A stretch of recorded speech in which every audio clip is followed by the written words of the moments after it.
Welcome to On Stage with the Lincoln Theater, where history and entertainment steal the show. Dive into the rich legacy of this iconic Mayan revival theater, from its 1929 debut to its starring role in Marion, Virginia's entertainment scene. Guiding us through this journey is the man in the spotlight, our executive director, Bob Watkins.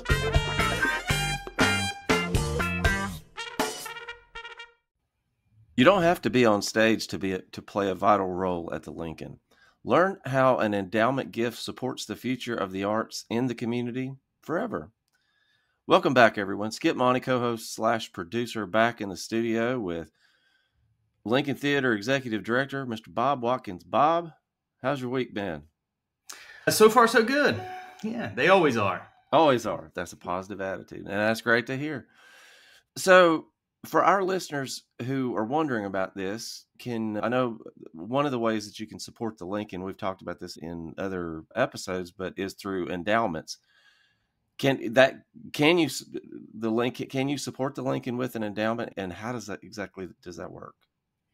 Yeah, the Lincoln Theater it's a nonprofit organization, and from the very beginning of us renovating and rejuvenating this theater, we've relied heavily on donations and support from the Friends of the Lincoln. So that program has helped considerably with it.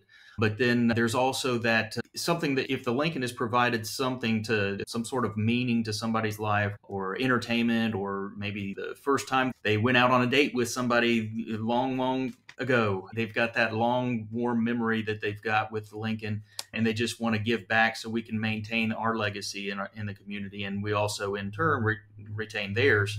The endowment program that we have tried to put together is just something, it's always a difficult conversation to have because unfortunately the person has passed at the time, but to have some of their support just long past their life here with us, it's really appreciative on our end, and we are extremely proud and honored when somebody selects the Lincoln for that. Basically, it would just be a program that would be set up with their estate planner to work together what they would like to contribute or see as an ongoing contribution to the Lincoln.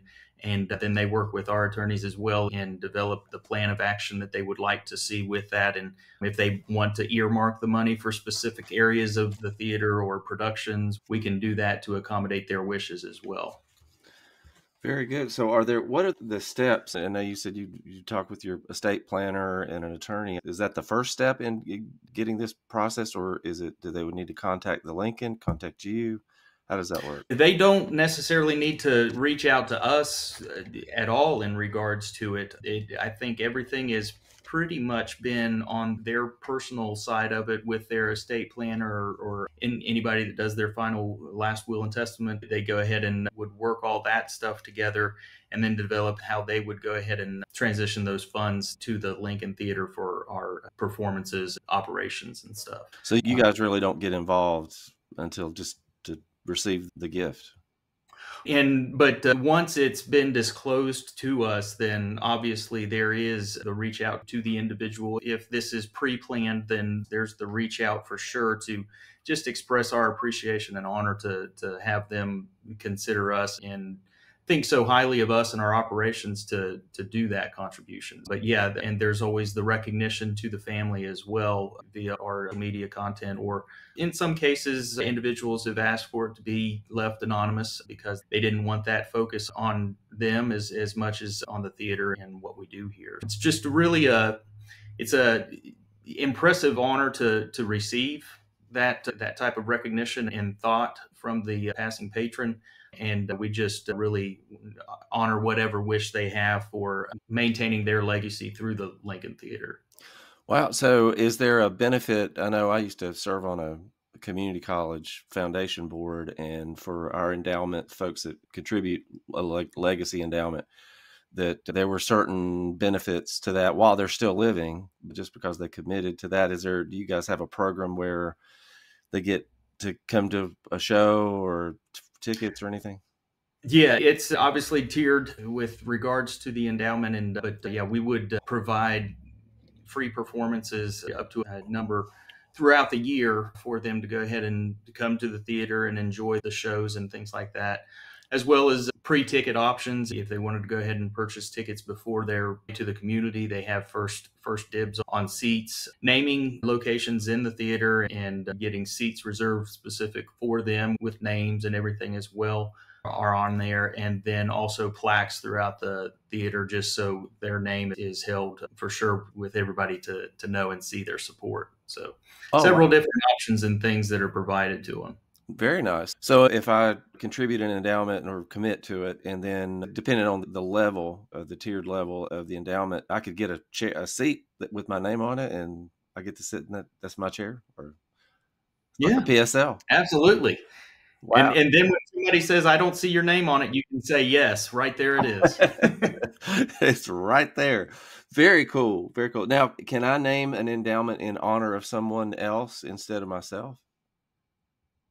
Yeah, absolutely. We've had several donations and supporters that have contributed in honor of somebody else as well. So that is also something that can be done. Very cool. Very cool.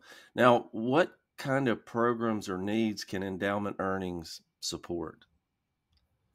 There's a significant number of needs that the theater has. And as I mentioned before, we are a nonprofit organization, so that excess revenues and so forth to help maintain operations as well as infrastructure of the theater are limited. HVAC, rooftop units, alarm systems, safety access in and out, upholstery, different equipment that is extremely equipment for sound and everything. So those things can all be supported through the endowment program.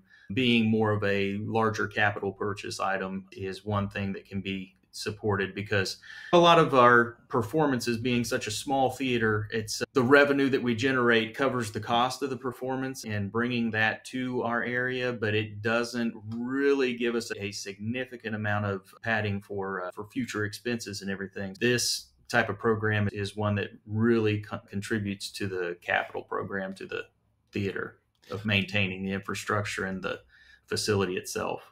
Well, you mentioned HVAC units on there. Those are ridiculously expensive, and you probably have a bunch of them.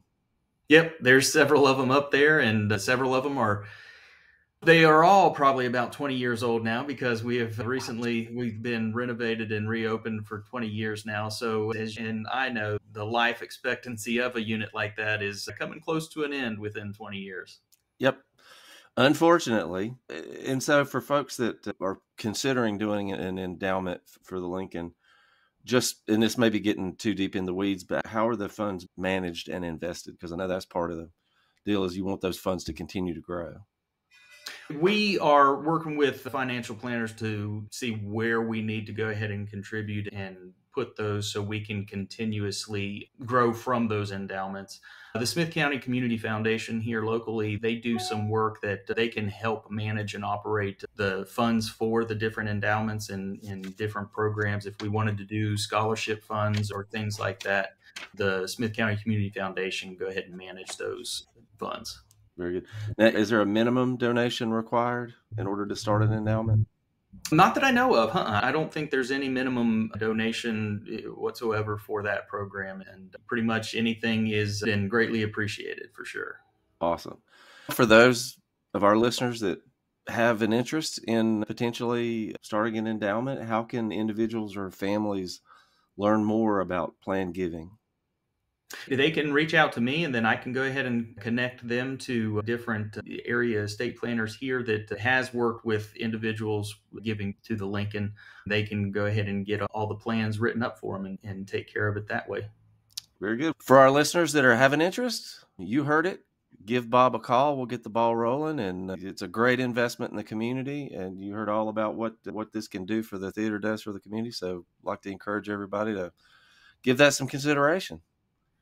So, Bob, appreciate it. Went a little long, but a very informative episode. Appreciate your work on that. All right. Thanks, Skip. All right. Thanks so much, and we'll catch you in the next episode. Thanks for tuning in to On Stage with the Lincoln Theater. Want more of Marion, Virginia's entertainment scene? Visit us online at thelincoln.org. Yes, that's thelincoln.org. Or drop by our theater at 117 East Main Street. Let's keep the arts alive and kicking together.